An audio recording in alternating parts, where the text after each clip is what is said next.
Tonight, a level of panic ensues as members of the public inundate the emergency 311 number after the Prime Minister announces a 24-hour curfew. Authorities are criticized for ad hocism in their rollout of the needed measures to contain COVID-19. And the Prime Minister updates on plans for economic aid to citizens. We have the details of these stories and more coming up. This is the Hot 7 Nightly News with Lovelace and Amy Joseph. Good night. It is Wednesday, the 1st of April 2020. Welcome to the Hot 7 TV Nightly News on Flow Channel 117, also on Kiss FM and our Caribbean Hot FM mobile app. I'm Lovely St. Amy Joseph. Thank you for joining us.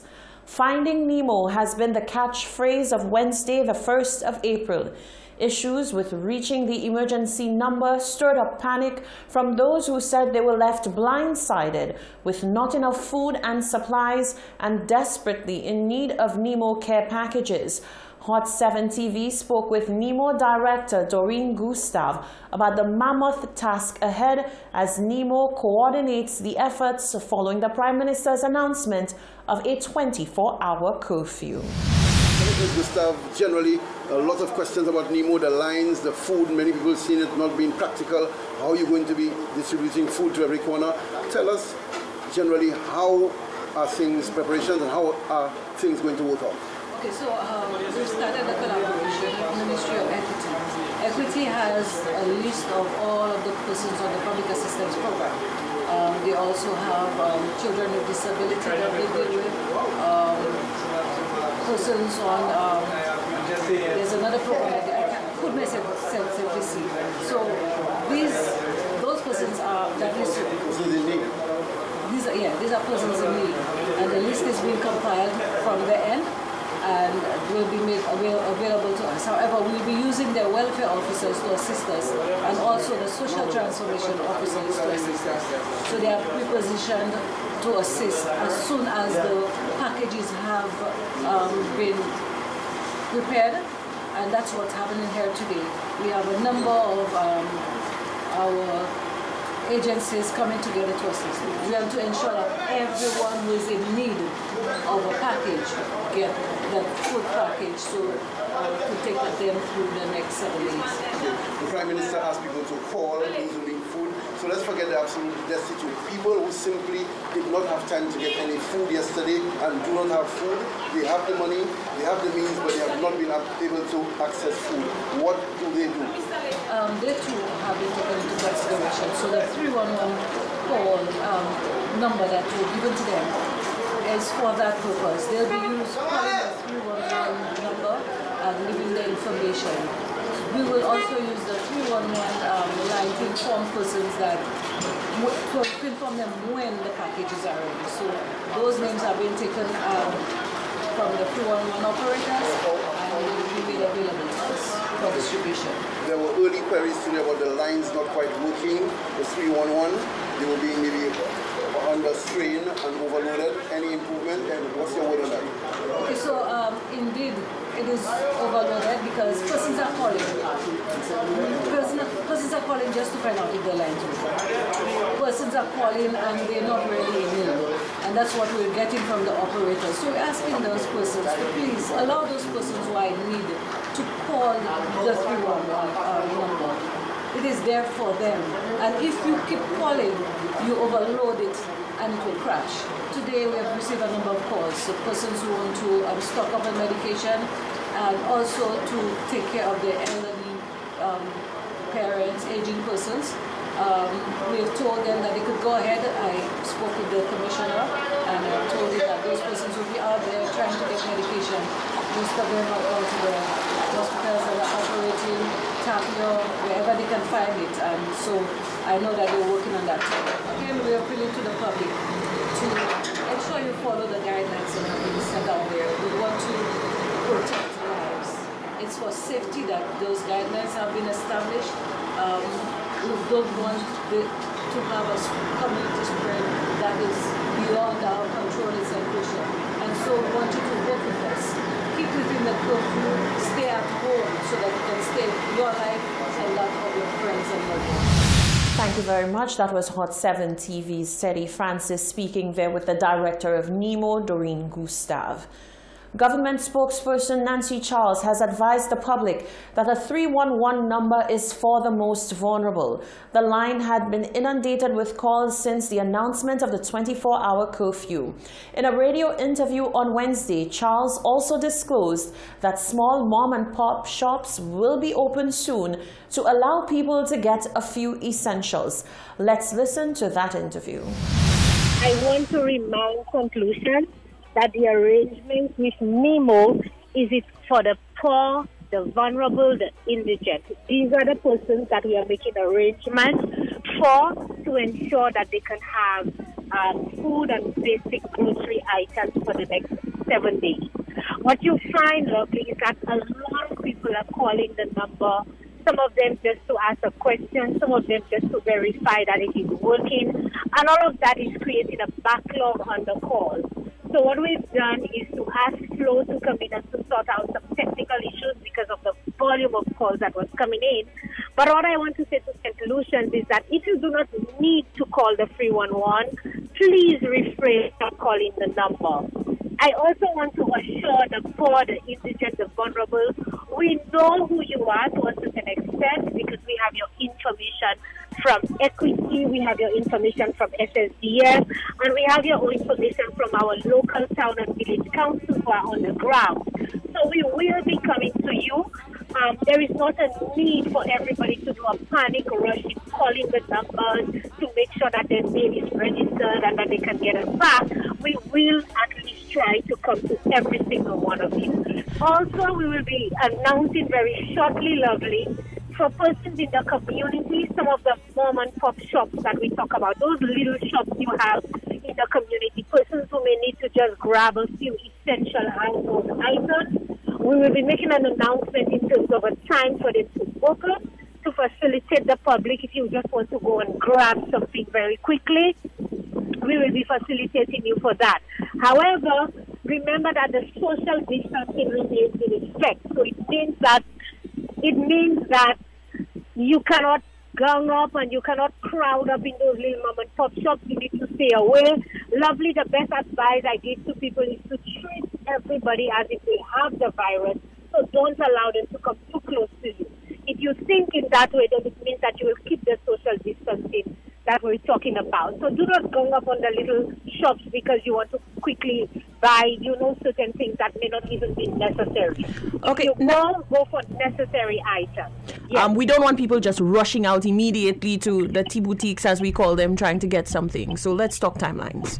Well, we will be giving you the guidelines a little later this afternoon. I think the Prime Minister has to address the nation. Lovely, all we want people to settle a bit. I know that the announcement came in suddenly and everybody is trying to be in a panic mode. I'm saying to St. Lucians, we all in the same situation.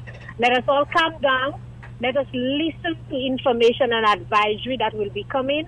And let us ensure that we think of each other, think of our neighbor, think of our family, think of everybody. That was government spokesperson Nancy Charles in an interview earlier on today. The island learned that the number of confirmed COVID-19 cases moved from 9 to 13 on Tuesday. By that evening, Prime Minister Alan Chastanet addressed the nation alongside Chief Medical Officer Dr. Sharon Belmar-George. He delivered news that measures have to be ramped up to curtail the spread of the virus. With COVID-19 containment as the main priority, the country has been put on a 24-hour curfew. Prime Minister Alan Chastanet has announced more stringent measures in an effort to contain community spread of COVID-19. He expanded the shutdown of the country to a 24-hour curfew. Every person shall remain confined to their place of residence, inclusive of their personal yards. In essence, we're going to put into effect a 24-hour curfew. A person can only leave their place of residence upon written authorization by NEMO, inclusive of essential services. People are not permitted to go to the beach, go for a walk, or to visit their neighbor. People will only be allowed to leave their place of residence for medical emergencies. Members of the public who need assistance should call NEMO at 311. Supplies will be provided to the poor and vulnerable by NEMO, and police persons who need emergency supplies from NEMO can call 311 for assistance. I'd like to repeat that NEMO will take charge of the implementation of the shutdown and the delivery of items to the poor and to the vulnerable.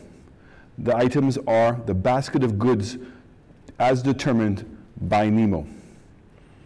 For clarity, supermarkets will not be opened tomorrow, and this shall remain in effect until April 7th, 5 a.m. The Prime Minister says the measures, though tough, are absolutely needed. Even though my government, your government, has done everything it can to prepare for this eventuality, we're reminded every day when we see governors of New York and governors of Connecticut, leaders of other countries that are much larger and much wealthier than St. Lucia, struggling to be able to get resources to deal with the number of cases that they have. If we allow this virus to spread uncontrollably, then the number of people that are going to be requiring hospitalization is going to be well beyond our means. And our means are limited. Again, the National Emergency Management Organization, NEMO, is coordinating the effort and can be reached at 311 for assistance. Hot 7 TV caught up with Tourism Minister and Ancillary Canneries MP Dominic Fady following the announcement of the 24-hour curfew for 7 days. He addressed some of the specific concerns of his constituents and matters of general concern. Minister Dominic Fady here with us. First of all, Minister, tell us the perspective. Basically, the ancillary canneries down that early West Coast, many people keen to know what's the reaction there. There's been mixed reaction to the new protocol. What is the reaction generally in your neck of the woods, your constituency, as the people react? Well, I just want to take this opportunity to have my constituents to listen to the warnings of the Ministry of Health and to say that it's for our own good as a country. And yes, there are going to be challenges. I think a 7-day shutdown is always going to bring some inconveniences, and I understand that. But the Prime Minister is placed between a rock and a hard place.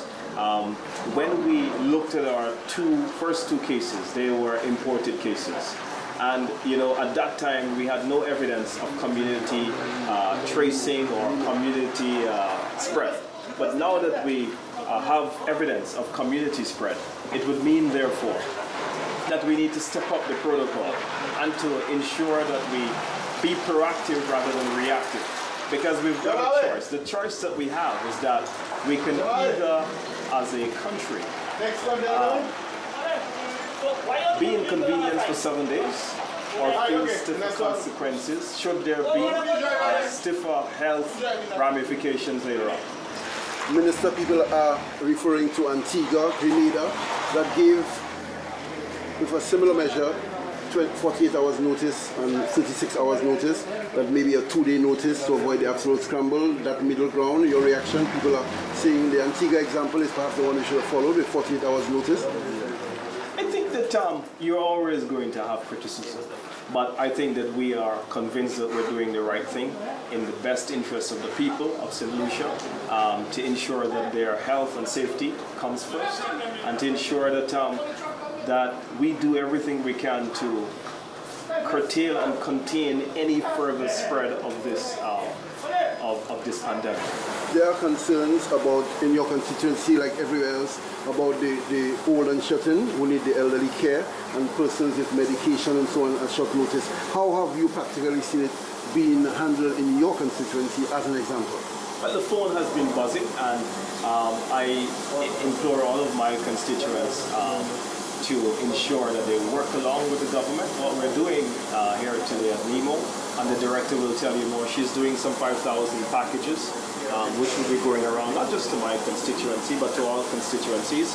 And the government would have also contemplated an announcement of the opening of some of the community shops across St. Lucia, so that what you don't want are big clusters of people as you would attract in your main supermarkets. But in your rural shops, what you do is you decentralize the spread and you